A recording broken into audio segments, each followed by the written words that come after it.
very hello and welcome to the future coaching. Students, आज के current affairs में जो टॉपिक्स हैं वो बहुत ज़्यादा इम्पोर्टेंट है आपके एग्जाम्स के पर्सपेक्टिव से, और इनको बाय हार्ट लर्न कर लेना है। ठीक है, चलिए स्टार्ट करते हैं। पहला प्रश्न है, संविधान दिवस कब मनाया जाता है? संविधान दिवस हाल ही में 26 नवंबर को ऑब्जर्व किया गया। संविधान दिवस 26 नवंबर को ही क्यों मनाया जाता है? क्योंकि इस दिन 26 नवंबर 1949 में 26 नवंबर 1949 में हमारा संविधान, हमारे देश का संविधान बन करके तैयार हुआ था। संविधान दिवस को इसलिए इम्पोर्टेंस है इसकी क्योंकि इस दिन करीब 2 वर्ष 11 महीने और 18 दिन बाद हमारा संविधान बन करके तैयार हुआ था। संविधान के बारे में कुछ जो बातें हैं वो आपको पता होनी चाहिए। उसके लिए हमारी पॉलिटी की जीएस की जो क्लासेस है वो भी आप देख सकते हैं। उसी के साथ साथ आप यहाँ पर याद रखेंगे कि संविधान में कितने अनुच्छेद हैं। तो हमारे संविधान में जब ये बनकर के तैयार हुआ था उसमें 395 अनुच्छेद 395 अनुच्छेद थे और उस समय इसमें 8 अनुसूचियां थी। 8 अनुसूचियां थी, लेकिन करंट में इसमें तकरीबन 465 अनुच्छेद और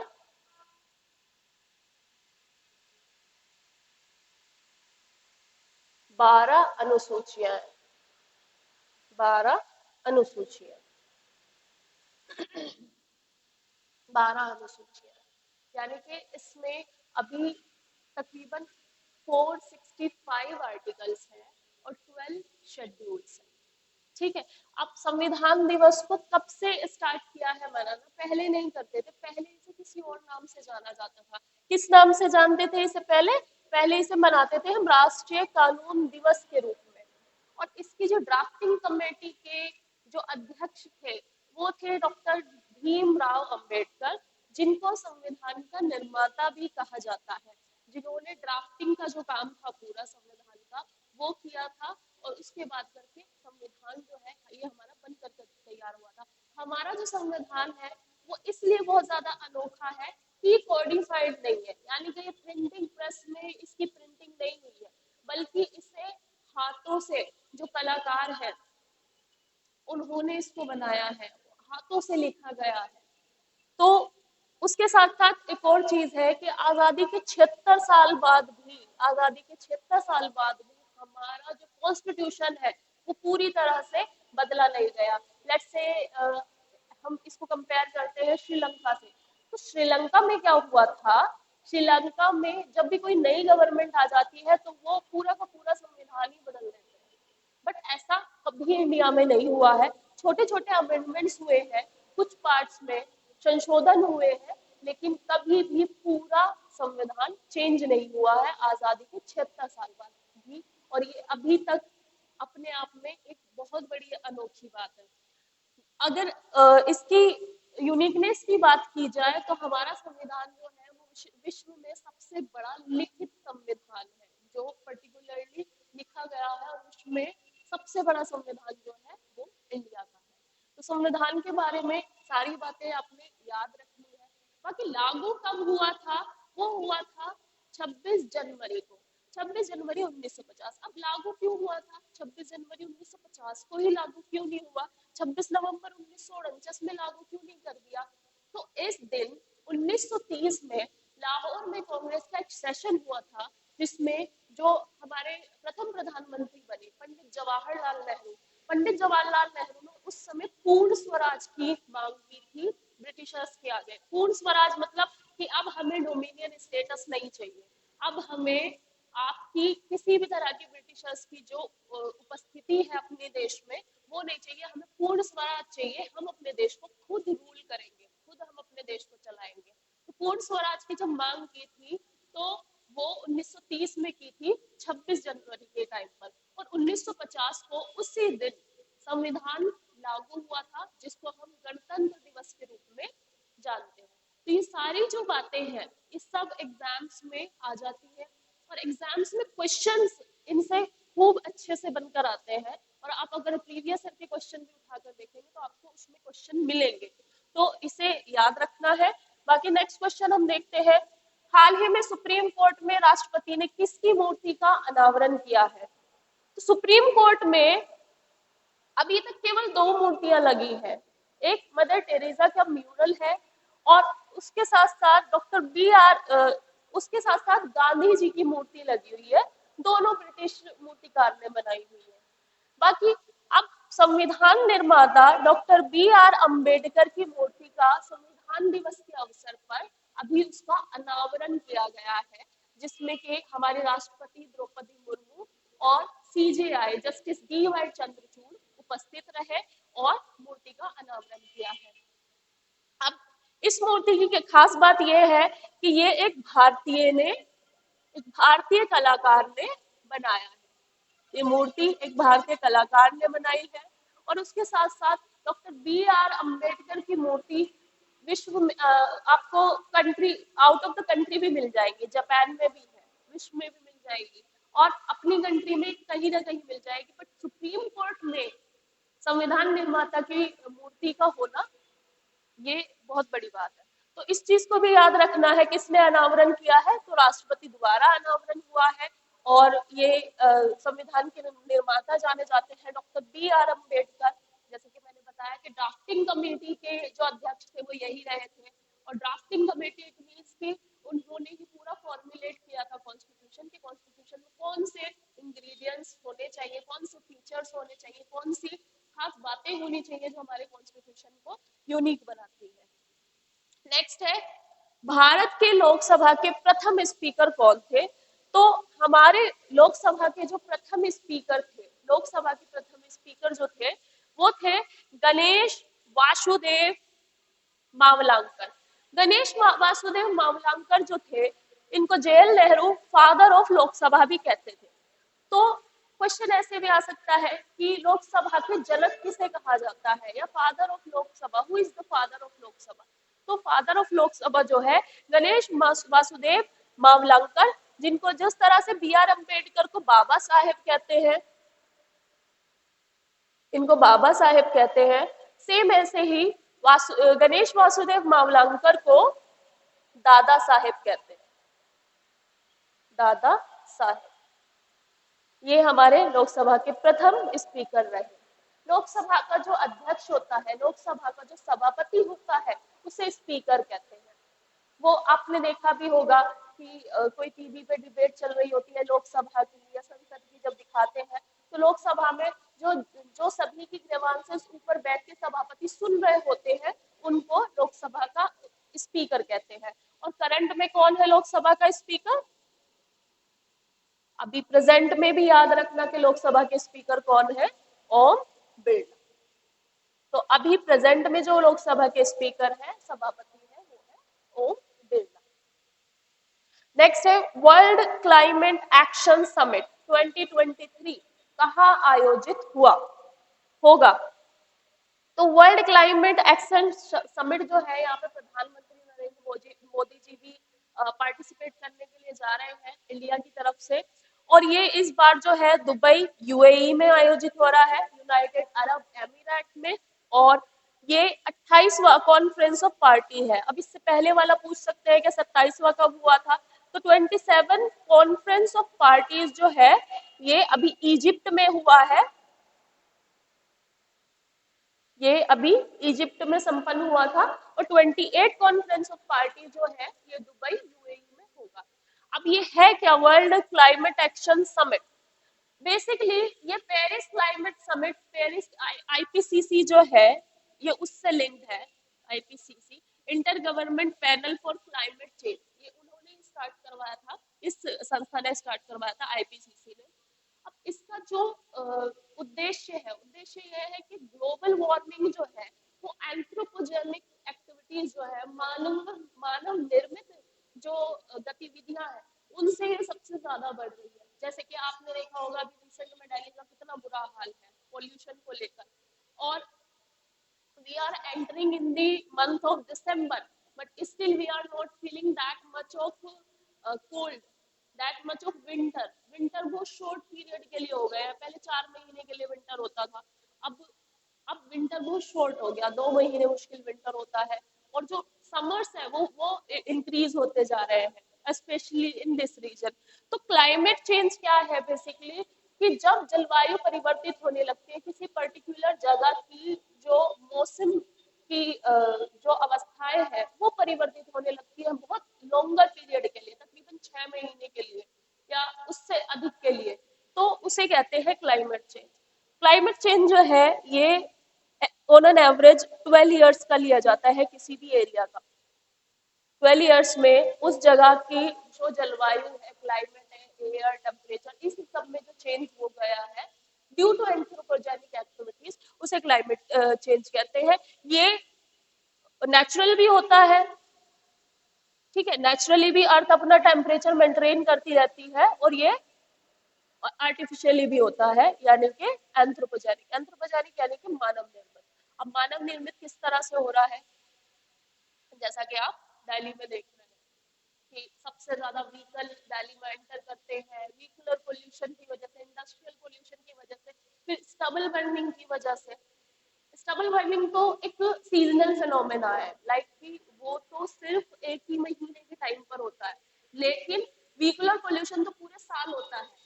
तो उसकी वजह से क्या हो रहा है, अर्थ का जो टेम्परेचर है इस व्हीकुलर एमिशन की वजह से अर्थ का टेम्परेचर जो है वो राइज हो रहा है। अब उस राइज होने की वजह से क्लाइमेट चेंज हो रहा है, glaciers are melting and this is evident कि ग्लेशियर मेल्ट हो रहे हैं, सी लेवल राइज हो रहा है, बहुत फ्रीक्वेंट ड्रॉट्स आ रहे हैं, कहीं सूखा है तो कहीं बाढ़ आ रही है।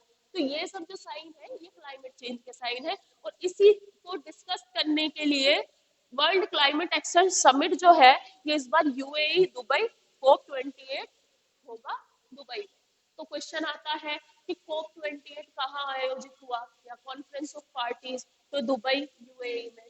27 पूछे तो इजिप्ट आंसर है इसका, ठीक। Next, international day for the elimination of violence against women कब होता है? तो international day for the elimination of violence against women ये बिगिन कराया था यूएनजीए ने। यूएनजीए यूनाइटेड नेशंस जो है यूएन, इसकी दो मेन एजेंसी है, that is UNSC, UN security council, और यूएनजीए, यूएन सिक्योरिटी काउंसिल और United nation general assembly. United nation general assembly ने इसे 25 नवंबर को अडॉप्ट किया, और beginning of 16 day activism, 16 day activism for human right. Human right के लिए ह्यूमन राइट्स के लिए जब आंदोलन स्टार्ट हुआ था, तो ये 16 दिन का आंदोलन जो है ये 25 नवंबर से स्टार्ट हुआ था, इसलिए भी इसे international day for the elimination of violence against women ये ऑब्जर्व होता है। अगर इंडिया की हम बात करें तो इंडिया में तस्वीरें ज़्यादा खास नहीं है।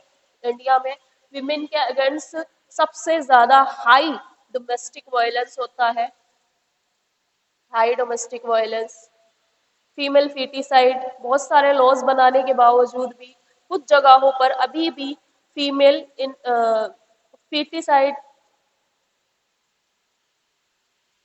फीटिसाइड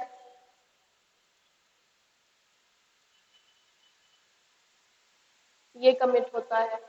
तो इसकी डेट है 25 नवंबर, यूएनजीए ने बिगिन कराया था, और 16 डे एक्टिविज्म जो ह्यूमन राइट्स के लिए स्टार्ट हुआ था ये उसके लिए ऑब्जर्व किया जाता है। नेक्स्ट देखते हैं, गुरु तेग बहादुर शहीदी दिवस किस दिन होता है? गुरु तेग बहादुर शहीदी दिवस, गुरु तेग बहादुर के बारे में पहले कुछ बातें जान लेते हैं। गुरु तेग बहादुर जो थे वो सिक्स में 9वें सिख गुरु थे, और इनको प्रोटेक्टर ऑफ ह्यूमैनिटी भी कहा जाता है, इनको प्रोटेक्टर ऑफ ह्यूमैनिटी भी कहा गुरु तेग बहादुर का शहीदी दिवस 24 नवंबर को इसलिए मनाया जाता है क्योंकि 24 नवंबर 1675 में इनको औरंगजेब ने एग्जीक्यूट करवा दिया था। औरंगजेब के ऑर्डर पर इनको एग्जीक्यूट करवा दिया था। और गुरु तेग बहादुर शहीदी दिवस जो है ये इस दिन 24 नवंबर को इसलिए ऑब्जर्व होता है या कमेमोरेट होता है। इनके बारे में यही बातें याद रखनी है कि 9 सिख गुरु थे और इनको प्रोटेक्टर ऑफ ह्यूमैनिटी भी कहा जाता है और इनका शहीदी दिवस 24 नवंबर को होता है। नेक्स्ट है प्रथम कॉमनवेल्थ समिट कब हुआ था? कॉमनवेल्थ समिट, कॉमनवेल्थ समिट के बारे में आपने कॉमनवेल्थ वर्ड सुना होगा, कॉमनवेल्थ गेम्स सुना होगा, नई दिल्ली में हुए थे 2010 में और अब आगे शायद होने वाले हैं। तो कॉमनवेल्थ जो है बेसिकली जो ब्रिटिशर्स ने जितनी जो कंट्रीज है उन पर रूल किया है, जिन कंट्रीज को ब्रिटिशर्स ने, इंग्लैंड ने अपनी कॉलोनीज बनाया था, उनको बेसिकली कॉमनवेल्थ कहते हैं। बेसिकली इसका सेंस वही है, उन्हीं को कॉमनवेल्थ कहते हैं। तो इंडिया कॉमनवेल्थ का मेंबर बना, बट अब इसमें क्वेश्चन है कि इंडिया अगर कॉमनवेल्थ का मेंबर बना है तो क्या इंडिया की सोवरेनिटी पे कोई फर्क पड़ेगा? क्या ब्रिटिशर्स फिर से तो नहीं आ जाएंगे? तो ऐसा बिल्कुल नहीं है। इंडिया जब इंडिपेंडेंस हमको मिली और हमने अपना कॉन्स्टिट्यूशन बनाया तो हमारी कॉन्स्टिट्यूशन की प्रियम्बल में, प्रस्तावना में एक वर्ड लिखा हुआ है Soren. We the people of India solemnly resolved us into a sovereign socialist republic of India। ये कुछ इस तरह से वर्ड लिखा हुआ है, like sovereign socialist secular republic democratic republic of India, ये कुछ वर्ड लिखे हुए। तो उस वर्ड में sovereign का मतलब क्या है कि we are not anybody's party, we are no more dependent on any other country। मतलब हम अब किसी पर भी डिपेंडेंट नहीं है, कोई और कंट्री हमें नहीं चला रही है, हम संप्रभु हैं, यानी कि हम अपनी कंट्री के डिसीजन खुद ले सकते हैं, हम अपनी कंट्री के खुद मालिक हैं। ठीक है, तो ये जो फ्रेज कॉन्स्टिट्यूशन में लिखा है ये डिनोट करता है कि अब किसी भी कंट्री का हम पर किसी भी तरह का कोई जो है, कि कोई भी कंट्री जो है वो अब हमारे ऊपर काम नहीं कर रही है, हम अपने डिसीजन खुद ले सकते हैं। संप्रभु का मतलब वो है, सोरेन का मतलब हम अपनी कंट्री को खुद रूल कर रहे हैं।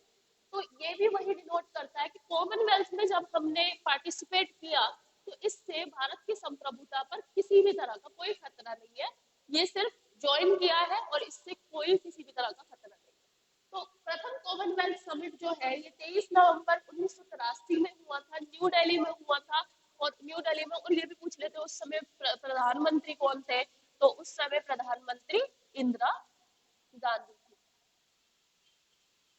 उस समय प्रधानमंत्री इंदिरा गांधी थी और ये समिट हुआ था 23 नवंबर 1983 को।